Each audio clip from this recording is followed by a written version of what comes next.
Assalamualaikum warahmatullahi wabarakatuh. Alhamdulillahi rabbil alamin, wa bihi nasta'in ala umuri dunya waddin, wassalatu wassalamu ala asrafil anbiya'i wal mursalin, sayyidina wa maulana Muhammadin wa ala alihi wa sahbihi ajma'in. Amma ba'du. Sallallahu ala Muhammad.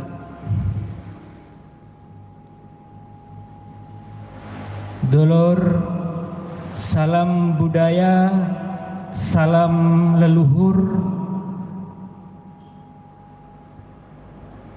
Pada kesempatan hari ini membahas tentang malam satu suro. Mengapa malam satu suro dianggap keramat oleh orang Jawa? Mitos-mitos apa yang ada di dalam malam satu suro? Apa arti malam satu suro? Dan amalan ataupun keutamaan malam satu suro ataupun bulan Muharram sesuai sunnah Rasul, apakah itu? Mari sama-sama kita telusuri. Apa sih malam satu suro? Kita pasti pernah mendengar tentang malam satu suro. Apa istimewanya malam satu suro tersebut, sehingga istilah malam satu suro menjadi terkenal? Banyak orang yang mengkait-kaitkan malam satu suro sebagai sesuatu yang berbau mistis. Orang-orang yang masih percaya dengan kekeramatan itu melakukan ritual khusus. Ada orang yang melakukan tapa bisu. Ada pula yang kongkong berendam diri di sebuah sungai. Ada juga yang tidak tidur semalaman. Ada juga yang diam diri melakukan perenungan. Dan ada juga yang mengumbah atau mencuci barang-barang yang dianggap mempunyai daya kekuatan. Perlu dipahami, itu semua adalah budaya leluhur kita yang mungkin sebagian orang masih ada yang melestarikannya. Tetapi ada juga yang menganggap bulan suro adalah bulan penuh musibah, syarat bencana, penuh sial, atau bulan keramat yang sakral. Itulah berbagai tanggapan terkait bulan suro ataupun bulan Muharram. Sehingga kita akan melihat berbagai ritual untuk menghindari kesialan, bencana, musibah dilakukan oleh mereka yang mempunyai kepercayaan tersebut. Karena budaya leluhur wajib kita hormati. Di antaranya adalah acara ruatan, yang berarti pembersihan. Mereka yang diruat, dibersihkan, diyakini akan terbebas dari sukerta atau kekotoran. Ada beberapa kriteria bagi mereka yang harus diruat, antara lain ontang-anting atau putra-putri tunggal, kemudian kedoro kedini, sepasang putra-putri, kemudian sendang kapit pancuran atau satu putra diapit dua putri. Mereka itulah yang lahir seperti itu wajib diruat. Itu menurut kepercayaan dulur-dulur kita. Karena ada sebagian yang mengatakan kalau tidak diruat merupakan makanan empuk bagi Batara Kala. Hadirin rahimakumullah, pecinta budaya leluhur. Apabila seseorang mencela waktu dengan menyatakan bahwa bulan Surah itu adalah bulan sial atau bulan yang membuat celaka, saya sarankan dimohon jangan seperti itu. Karena jika mencela sama saja dia mencela pengatur waktu, yaitu Sang Maha Pencipta atau Allah Azza wa Jalla. Hakikat mencela waktu sama saja dengan mencela Allah, karena Sang Penciptalah yang mengatur waktu. Di waktu tersebut Dia menghendaki adanya kebaikan ataupun keburukan.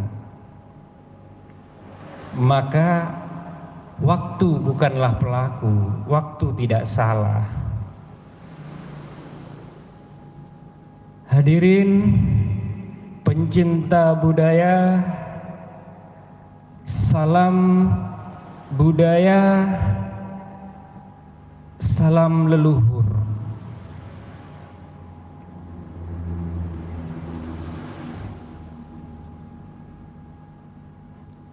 Asal usul perayaan malam satu suro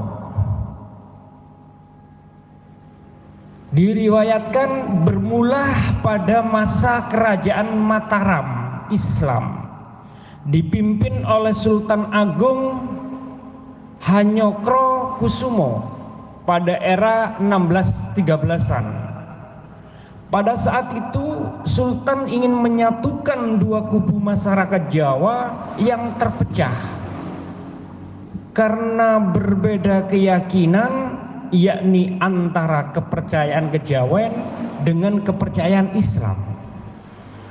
Oleh karena itulah dibuat sistem penanggalan dengan menggabungkan kalender Saka Jawa Hindu dengan kalender Islam.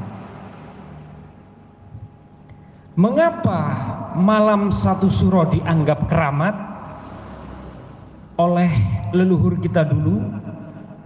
Karena dianggap keramat, malam satu suro itu banyak berkaitan dengan hal-hal mistis dan penuh misteri. Mitos pertama adalah pada malam satu suro masyarakat Jawa dilarang berpergian keluar rumah, karena jika hal itu dilanggar kesialan akan menimpanya. Mitos kedua, masyarakat dilarang untuk pindah rumah pada waktu malam satu suro. Mitos ketiga, tidak boleh mengadakan pesta, perkawinan dan sebagainya. Mitos keempat, malam satu suro tidak boleh banyak bicara atau topo wicoro. Disampaikan oleh pengamat spiritual yaitu Gus Krishna atau Kisaunggaling mengatakan, malam satu suro tidak hanya dirayakan oleh masyarakat yang mengikuti aliran kejawen saja, tetapi malam satu suro yang bertepatan juga dengan malam 1 Muharram atau malam tahun baru Islam, juga dirayakan oleh umat Islam seluruh dunia. Bagi mereka yang mengikuti adat kejawen, tidak akan melewati malam 1 Suro, karena malam itu malam keramat dan penuh kesaktian menurut kepercayaannya beliau. Menurut Gus Kresna, malam 1 Suro banyak orang yang menyucikan jimat-jimatnya agar kesaktian benda tersebut dapat bertahan dan bahkan kekuatannya lebih meningkat. Selain itu, dalam masyarakat Jawa, malam 1 Suro dijadikan malam tirakatan atau malam lelaku. Malam dihabiskan dengan lelaku, berbagai jenis ritual, zikir ataupun baca mantra ataupun tolak bala tanpa tidur semalaman. Ada pendapat dari Gus Ipul, ada yang semedi di tempat keramat, tempat angker, atau mengelilingi desa agar terhindar dari bencana sambil baca sholawat. Ada juga yang memandikan jimat-jimat yang dimilikinya, atau hanya sekedar melaikan tidak tidur semalaman. Menurut pendapat Gus Arif, malam 1 Suro atau 1 Muharram bagi sebagian orang Jawa dianggap malam keramat. Selain menjalankan tradisi ritual, memperdalam kekuatan tubuh atau ilmu kebatinan, juga dilakukan ritual ngumbah gaman atau keris dengan tujuan agar aura magis dalam pusaka tersebut tidak memudar. Biasanya ritual semacam itu dilakukan dengan cara lelaku, puasa mutih, nyepi, ataupun puasa pati geni, yang artinya puasa bicara, tidak berbicara, diam, menghindari bertemu orang lain, menghindari cahaya matahari, bahkan ada juga yang menjalani tapa di tempat keramat dan sebagainya.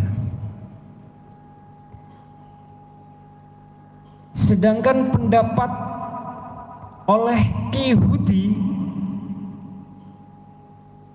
Hudi ini, Ki Ageng Arya Bumi ini kolektor benda pusaka, hampir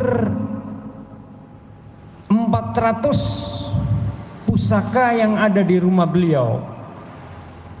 Biasanya beliau mencuci pusakanya malam 1 Suro agar nyoni pusaka maupun kekuatan magisnya tidak memudar, bahkan semakin bertambah aura kekuatannya. Tentulah masing-masing orang punya cara berbeda-beda menjalani ritualnya, tapi intinya sama, yaitu memperkuat atau menambah kekuatan pusakanya. Gus Kresna berpendapat, sebelum mencuci pusaka, dia melakukan puasa pati geni dalam ruang tertutup 1 hari 1 malam. Kemudian sebelum malam 1 Suro dilakukan perendaman pusaka menggunakan bahan-bahan khusus untuk menghilangkan karat, juga untuk menjadi pamor corak keris agar kembali muncul. Kemudian dilakukan pembersihan dan pewarangan untuk mengeluarkan kembali bentuk pamor. Selanjutnya dilakukan penjamasan di malam satu suro dengan ritual khusus untuk menyatukan kekuatan dari luar keris menyatu dengan kekuatan yang ada di dalam keris tersebut.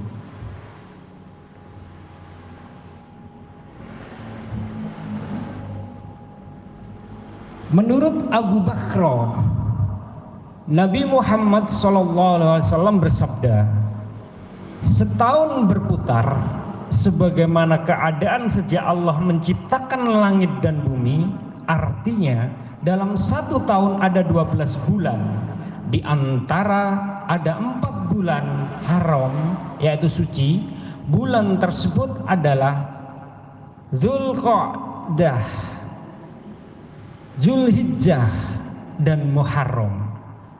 Satu bulan lagi adalah Rajab Mudhor yang terletak antara Jumadil Akhir dan Sa'ban. Lalu kenapa bulan tersebut disebut bulan haram?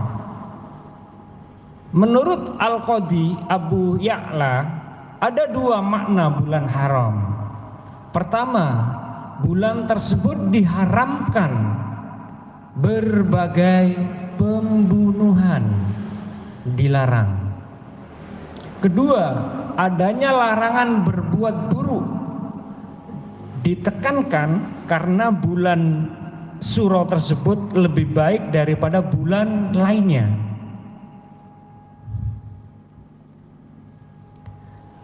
Gus Kresna menyampaikan bahwa nanti pada malam satu suro sebelum maghrib hendaklah membaca doa akhir tahun. Setelah maghrib hendaklah membaca doa awal tahun. Bacaannya sebagai berikut: Bismillahirrahmanirrahim. Wa sallallahu ala sayyidina Muhammadin wa ala alihi wa sahbihi wa sallam. Allahumma antal abadiyul qadimul awwalu, dan seterusnya. Itulah doa awal tahun. Oleh karenanya awal tahun menjadi awal yang tepat bagi kita untuk memperbaiki diri terhadap apa yang telah diperbuat di masa lalu dan berdoa supaya baik di masa yang akan datang. Nah, demikianlah mitos-mitos di malam satu suro yang diyakini sebagian masyarakat awam sebagai umat Islam yang memegang teguh ajaran Rasulullah hendaknya tidak memakan mentah-mentah cerita tentang angkernya malam satu suro seperti yang telah disampaikan banyak orang. Apa hikmah bulan Muharram disebut dengan Syahrullah atau bulan Allah, padahal semua bulan adalah milik Allah? Disebut demikian karena di bulan Muharram diharamkan pembunuhan. Juga bulan Muharram adalah bulan pertama dalam setahun. Bulan ini disandarkan pada Allah sehingga disebut Syahrullah atau bulan Allah. Untuk menunjukkan istimewanya bulan ini, maka Nabi Muhammad SAW sendiri tidak pernah menyandarkan bulan lain pada Allah kecuali bulan Allah, yaitu Muharram. Jelaslah bahwa bulan Muharram adalah bulan yang sangat utama dan dimuliakan dalam ajaran Islam. Sebenarnya dalam agama Islam tidak ada perayaan khusus yang bermuatan mistis, karena bisa menimbulkan dosa syirik ataupun musyrik. Tahun Hijriah dimulai ketika Rasulullah Nabi Muhammad SAW harus hijrah atau pindah dari Mekah ke Madinah demi menyelamatkan kaum muslim saat itu. Pertama kalinya penduduk muslim asli Mekah harus meninggalkan kota kelahirannya yang dicintainya demi membela kebenaran ajaran Rasulullah. Makna hijrah sendiri bukan hanya hijrah atau perpindahan fisik seseorang ke tempat lain. Makna hijrah yang terdalam yaitu melakukan hijrah dari segala sesuatu yang buruk ke arah yang lebih baik. Misalnya meninggalkan sifat-sifat buruk yang ada pada diri kita, seperti sifat ketamakan, iri hati, dendam, ambisi, egois, sehingga pada malam tahun baru itu kita menjadi pribadi yang lebih baik dibandingkan tahun sebelumnya. Dalam supranatural, dalam dunia gaib, pada malam satu suro, idealnya adalah pada malam satu suro tersebut melaksanakan sholat taubat. Lebih baik pada malam satu suro itu melakukan sholat taubat agar memohon kepada Allah supaya dosa-dosa kita di akhir tahun yang kemarin itu diampuni dan di awal tahun yang akan datang diberikan sebuah kebaikan. Dan jika tentu ingin melekan pada malam satu suro, boleh saja. Alangkah indahnya jika melekan tersebut diisi berzikir dan sholawat. Tentu akan lebih manfaat. Ataupun diisi dengan duduk diam hening. Demikian sementara yang dapat disampaikan. Mungkin jika ada kurang tepatnya mohon dibenarkan sendiri. Apabila ada kesalahan mohon maaf sebesar-besarnya. Salam budaya, salam leluhur, salam NKRI, tetap bersatu, jaga kesatuan negara Indonesia merdeka. Salam leluhur, salam budaya, rahayu, rahayu, rahayu. Wassalamualaikum warahmatullahi wabarakatuh.